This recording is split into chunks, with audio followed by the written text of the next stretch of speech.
So, Astad, you're a figure in the world of contemporary dance in India, and I read a few things about you, and your life is like a big novel. So, could you tell me, to start with, how it came to you to do this work of dance as a dancer and to become a creative contemporary dancer? Well, I was very blessed and lucky to have parents who saw the talent in me, and at the age of 6, in a town called Jamshedpur, which is near Calcutta, they sent me to a local dance school. So for the first 2 years, I sort of went to class, and then from the age of 8, I started studying Kathak. My guru was Prahlad Das from Calcutta, who used to come twice a week, and my training in Kathak continued till I finished high school, and then I came to Bombay to go to university. I really wanted to become an actor, but my father said, you have to have a proper education and you will have to stop dancing. So for that period of time, I continued to dance whatever I had studied in the university programs whenever there was an opportunity. And it was in 1967 that I saw the Murray Lewis Dance Company. And this was for the first time I saw a modern dance company from America. And I was really taken aback with the way the space was used, the number of dancers, with the abandon with which they moved and worked together. So that all really got me very curious and excited. And in those days, there was no Google and there was no video. So I went to the American Center Library and tried to see books on American contemporary dance. And there was Martha Graham and Paul Taylor, Merce Cunningham, Jose Limon. So these were the sort of, so as I was about to finish university, I had met a school friend of mine who had just come back from Europe hitchhiking. So he sort of told me all about his adventures, and I got very excited. And so I proposed again to my father that could I hitchhike to Europe. And again, my father said, okay, if that is what you would like, and as you have taken all the effort to find out. So I did not really hitch right from India, because again in those days, and we still have a problem going through Pakistan. So the only way was to take a cargo boat with goats and sheep and laborers going to the Gulf. And if I travel in the lowest class, I could leave the country, because in those days you could not leave the country. You had to have permission to leave India. But that was the loophole. So that's how, with my backpack, I left on 23rd of May 1969 and sailed out and came to Khorramshahr.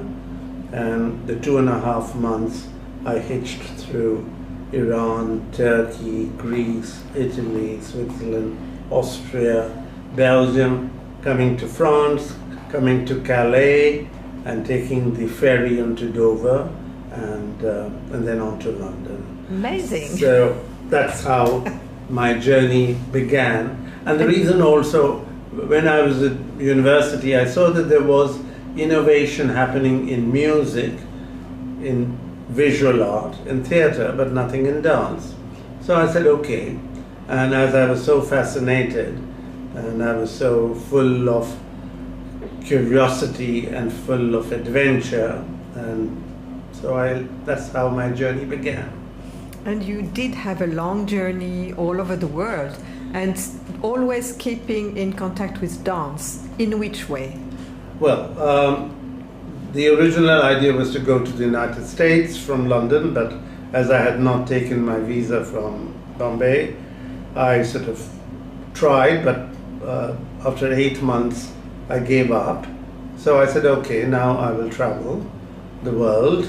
And again, I didn't know I would travel for the next 7.5 years, in that it took me to all the 5 continents. So I left, and it was all in a chronological order. So if you look at the world map, I went to Canada, and again I arrived in Montreal, and from Montreal sort of through Ottawa, Toronto, and Vancouver, and all that. And yes, in each country that I was there, my purpose was to connect with the people of dance, to see if there could be a possibility of taking classes. Again, I was strapped for funds. So I was really surviving through whatever I could. I was doing my own little dance, and still I was doing more Kathak work, even when I went to Montreal, because I did study the Martha Graham technique at the place for 3 months, and I found that it was not a technique which my body accepted. And I was very clear from the beginning that whatever I studied, which is not part of the Indian technique, I would see that the dance technique or the dance culture I could assimilate and imbibe. And some of it was just observation, some of it was that I was able to imbibe because I had spent more time. So it was sort of depending on the time I spent. And so I spent a year in Japan, and again I was very fascinated by kabuki, because again it sort of reminded me of Kathakali. And but there again, the kabuki masters are very, very strict and do not allow foreigners as such, but I was allowed to observe. And then also I was able to see No, and later on I came across Buto. So the Buto has a bit of an influence in my work, and later on in Indonesia, again I would say some of the Javanese movements I have sort of assimilated, but I'm also very familiar with the Kecak and the Balinese mass dance, and I've worked with some Balinese dancers as recent as this year in Berlin. Right. So all these influences have sort of created your own style. Yes. So when I came back, I started studying Kathakali, and I studied Kathakali for 6 years under Guru E. Krishna Panikar. And I studied Kathakali not to be a Kathakali dancer, though I have danced with the Chutti in Guruvayur. One of the dance critics who saw me perform said that if I studied Kathakali, it would help me and enhance my vocabulary, which I'm very grateful, because I do still use a lot of Kathakali Abhinaya, or even the stance and some techniques very much in my choreographic work, along with Kathak again, which I have studied, but it's more the Kathakali which is really, you see, more in my present contemporary creative works. Right. So how would you define your style? My style is very individualistic. It's very minimal. It's because of the fact, as in the last 5 decades, I complete 50 years as a profession next year, that I've evolved of my movement, but still there is a lot of grace, and there is a lot of dance. It's not like, unlike today when you see even some of the young Indian contemporary dancers who are presenting their work, you don't really see dance. You see more walking and more sort of posturing. And well, it's an individual creative work. I sort of respect their creativity, but you don't see really dance. And also the fact that a lot of the young contemporary choreographers, though some of them have had Indian classical dance training, but they have completely discarded that training and have decided to evolve as performers and creators. And what is your point of view about the Indianity of, is it necessary to create a contemporary Indian dance that would absolutely need to be rooted in the techniques of Indian classical dances? Well, I've been trained in the Indian classical dance, so yes, I have a very strong foundation of an Indian technique of Kathakali and Kathak. And yes, though there is a discussion that why should an Indian contemporary choreographer have Indianness, I said no, but what you lack, what the young Indian dancer, choreographer who is in the direction of contemporary dance has very little training. So the dancer's body of work, body of vocabulary is very limited. And then, as I said, if you want to sort of compete with contemporary choreographers and dancers all over the world, you stand nowhere. You know, okay, there are the Indian expats who are living in England, who are living in America. They have the opportunity of studying both and they have evolved. But again, I find a lot of the young Indian contemporary choreographers doing contemporary work with no Indian technique or vocabulary. I find a lot of their work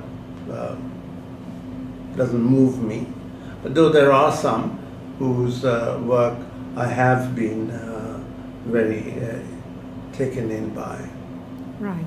So this was one of the big questions I wanted to ask your opinion about today's field. Yeah, but then again, as I said, it's just my matter of my own personal view. I'm not saying that what the young choreographers today are doing is bad. I mean, they are getting an opportunity because today the world of dance has opened up and is looking at contemporary Indian dance, and before you would never have thought the Dance Umbrella would present, which they did, and now I hear Theatre de la Ville is going to present some, and so on and so forth. Yes. And how do you see the classical world of Indian dance evolving at the moment? Of course, you have done your innovative works and some others have, but I have a feeling that there's a mass production in a way, a mass production of Bharatanatyam dancers or any other, not Kathakali, but Bharatanatyam dancers, many. So, what is it? Well, it's now become, you know, when I started off, contemporary was taboo. Today, contemporary is a la mode. You know, so yes, there is a lot of Bharatanatyam trained dancers doing contemporary. Some of it works very well. I have seen some. I just saw Malvika Sarukai on the loom. She did on the sari, on the weavers. But again, her sort of vocabulary was still very Bharatanatyam. She took a theme which is talking about the weaver's plight, and that was contemporary, and it worked for me. So some of the Bharatanatyam dancers work have not really sort of worked for me, because I also tell them that it's not, if you're not convinced, you don't have to, just because it is expected that now you must come up with a contemporary work. You know, the pressure is there, but you stand your ground, and that's what my sort of opinion has been. Like, I have stood my ground in my creativity, even though for many years my work was discarded by the Indian gurus, by the Western critiques, but I still felt that this is what I have created, and I stand by it. And okay, it's your prerogative, but at the same time, I did get positive feedback, both nationally and internationally, when I perform. And again, when I performed in the West, I did not make it Indian, and when I was in India, I did not make it more contemporary. So whatever I created, I stood by my grounds. Great, good. And what about today? Today you continue, I mean, it's an ongoing sort of journey, isn't it? And how do you feel? Because you're performing a lot in the last few years, and do you feel that you are more recognized now, or how is it in India? I mean. Well, I mean, I've been recognized in India for some time now, but though recognition doesn't mean invitation, doesn't mean commissions. So still that struggle is there. You know, I just last week I created a new solo work of mine called Interconnect, and I had Drupad music. And again, after a very long time, and also for the first time, the full evening was on Drupad with Rudravina performer Bahauddin Dagar, and then I had a Drupad singer and a Pakhavich player. So it was an 80-minute work, and it was very well received, not only by the community at large, but even by the music sorority who followed Drupad. They were there in full numbers. Unfortunately, there were very few dancers there in the evening to look at the work, but that was not important. The important thing was to see that how the Indian classical music, the Drupad community took to the work. And again, I have been working with Drupad way back from 1990, but not so intensely as I did for this particular work. And here again, yes, I have premiered this work, but I don't know when I will be able to perform this work next, because I will have to go and sell it. So that is the sad part, that first of all, there is hardly any state funding, and even if there was state funding, the state funding is very minuscule compared to what one is requires. But again, in spite of having an Astad Deboo Dance Foundation, which is there not only to propagate contemporary dance, but also my work with the deaf and with the street children that I have been involved with for the last 27 years. So yes, it's still, there is recognition, and they'll say, Astad Deboo contemporary dance, but that does not mean that doors open and say that yes, we would like to present your new work. And do you teach? Do you transmit your work? Do you have a set of students, or no? I mentor. You mentor because of the fact I did not teach for the simple reason that I find and I think that teaching is a great responsibility, and if you are not going to be in a place long enough to start a school and to so I have not. But on the other hand, I have mentored, like when I worked with the deaf groups or when I worked with the street children. Yes, I have taken out substantial time to train these young performers in my own style, and created choreographic work, and we have toured and we have traveled. So there I have sort of given 5 to 7 years, and in one case even 14 years, to a group in Calcutta, my first deaf theatre company. But when I say 14 years, I mean I was not there all the time, but I spent considerable enough time to create and to travel with it. So with the result, I don't have, and again, to teach my style, it's very, very difficult, because first of all, I would need a body which is very flexible and agile, and at the same time is able to be able to take the Indian classical, especially the Abhinaya. So I have sort of had dancers from Odissi and Kathak coming to take a workshop or two, but it's very difficult, and then I really don't do workshops and all, because I just find, though I do, and it's not that I don't do it, but I will not go looking to conduct a workshop. But they say I'm a good teacher, I explain well, even for that limited period of time, and invariably there's always a demand for more, but I don't have the time because I have ongoing projects and I'm my own manager, my own secretary, my own agent, everything all in one. Yes. And you travel a lot, you perform outdoor, out of India a lot as well? Well, not a lot. Yes, I do perform. On an average, I'm away from the country between 3 and 4 months of the year. Again, primarily with collaborations or my own work, which is invited. So that's how I do like going overseas because it gives me an opportunity to sort of feed my own soul with what is happening not only in dance, but in music, in cinema, in visual art. So these are sort of basically for my own sort of enrichment and being aware of what is happening. Right. And which part of the world would you say is the most welcoming? South America, Mexico, Hong Kong, Japan, Korea. Well, I've not danced.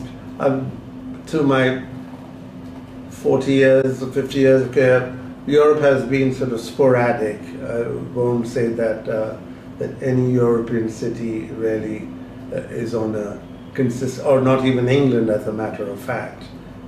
So I find the US a little more open and accepting, and also the fact that again I worked a lot with the deaf community, especially in Washington D.C. at Gallaudet University, which is the world's largest university for the deaf. So I've had a good rapport with the performing arts department, and I've worked considerably. Right. Well, thank you so much. Would you like to add something?